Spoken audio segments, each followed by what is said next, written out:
وہ نہ صرف پائے کے وچارک ادیب بھاشاود تھے بلکہ شکشا منتری ہونے کے ناطے بھاشا پہ جو بھی فیصلہ ہوتا اسے لاگو کرنا انہی کی ذمہ داری تھی۔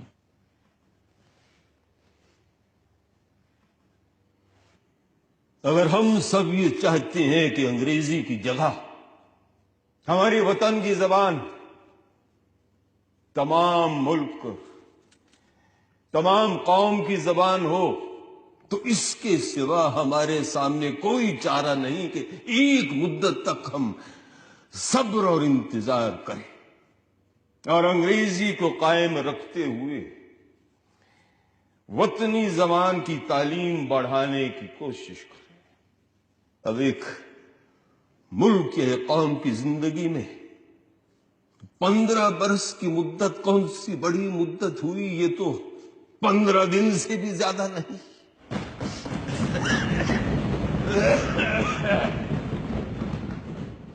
جہاں تک زبان کا تعلق ہے تو عام طور پر یہ بات مان لی گئی ہے کہ قومی زبان وہ زبان ہو سکتی ہے جو اتری ہند کی زبان ہو، لیکن اس وقت اتری ہند کی زبان کے لیے 3 نام پیدا ہو گئے ہیں: اردو، ہندی اور ہندوستانی۔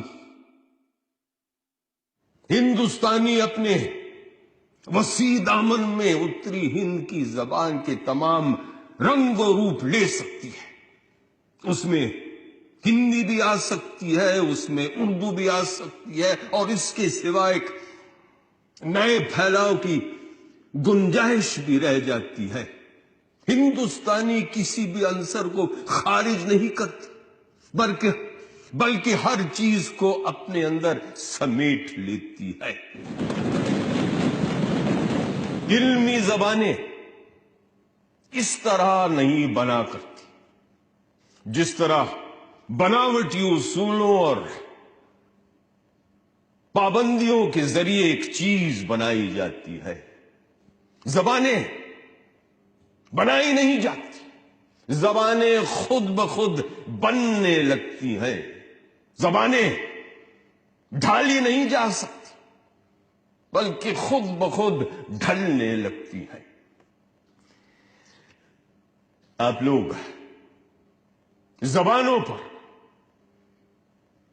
بناوٹی اصولوں اور پابندیوں کے قفل لگا سکتے، لیکن لگانے سے کوئی فائدہ نہیں ہوگا، کیونکہ وہ تالے و قفل لگیں گے نہیں بلکہ خود بخود کھل کر نیچے گر پڑیں گے۔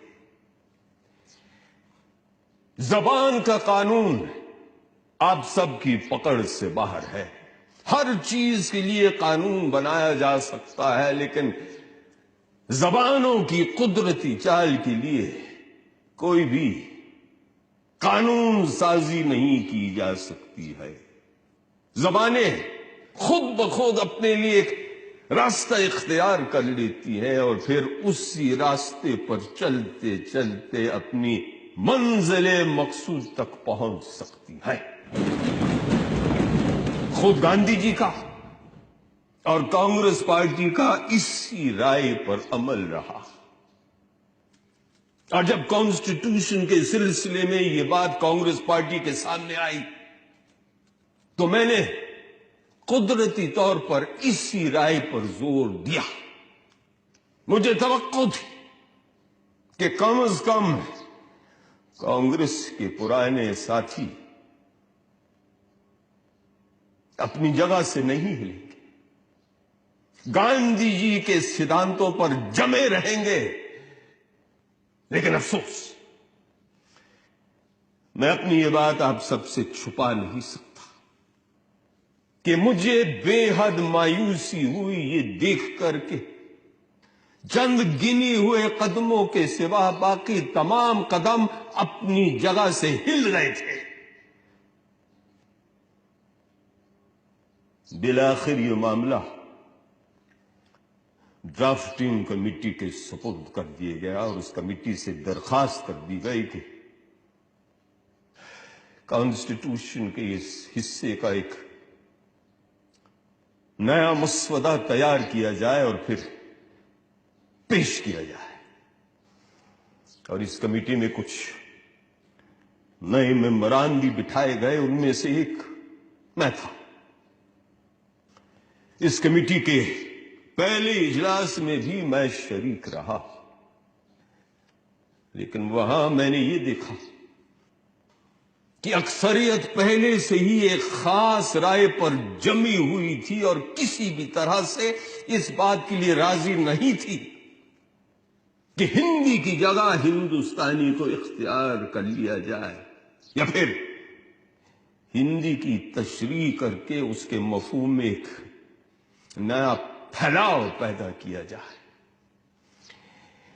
اس صورتحال میں نے محسوس کیا کہ میرا وہاں رہنا تقریباً بیکار ہے. اس لیے میں نے اپنا استعفیٰ دے دیا اور اس کمیٹی سے الگ ہوا. مجھے یہ دیکھ کر سخت مایوسی ہوئی کہ اس طرف سے لے کر اس طرف، یعنی کہ ہر طرف تنگ خیالی چھائی ہوئی ہے. تنگ خیالی کا مطلب سمجھا؟ نیرو مائنڈڈنس، یعنی کہ دماغ کا چھوٹا اور سمٹا ہوا ہونا، اور ہر طرح سے پھیلاؤ اور اونچائی سے انکار کرنا. میں یہ کہنا چاہوں گا کہ ایسا تنگ دماغ لے کر ہم دنیا کی بڑی قوم ہرگز نہیں بن پائیں گے. ہندوستانی کے خلاف جو بھی کچھ کہا گیا، اس میں سے اس بات پر سب سے زیادہ زور دیا جاتا ہے کہ اگر ہندی کی جگہ ہندوستانی کو اختیار کر لیا گیا تو اس میں اردو کے لیے گنجائش پیدا ہو جائے گی. میں جاننا چاہتا ہوں کہ اگر اس طرح کی گنجائش پیدا ہوئی تو کون سی قیامت ٹوٹ پڑے گی، کون سی قیامت ٹوٹ پڑے گی. میرے دوست مجھ سے ناراض نہ ہوں گے اگر میں یہ بھی کہوں کہ اس تنگ خیالی کا دوسرا منظر میں نے اعداد، یعنی کہ نیومرلز کی بحث میں بھی دیکھا تھا. دراصل زبان کا یہ مسئلہ جس طرح سے حل ہونا چاہیے تھا اس طرح سے حل نہیں ہوا. میں نے کوشش کی، میرے چند دوستوں نے کوشش کی، لیکن پھر ہم نے یہ محسوس کیا کہ موجودہ آب و ہوا میں اس سے زیادہ لچک پیدا نہیں ہو سکتی ہے جس قدر مسٹر ینگار کی ترمیم میں پیدا ہو گئی ہے. لائے اس بت کو التجا کر کے، کفر ٹوٹا خدا خدا کر کے. مولانا آزاد کے اوجسوی بھاشن کے بعد شاید کسی کو کچھ کہنے کی ضرورت نہیں تھی.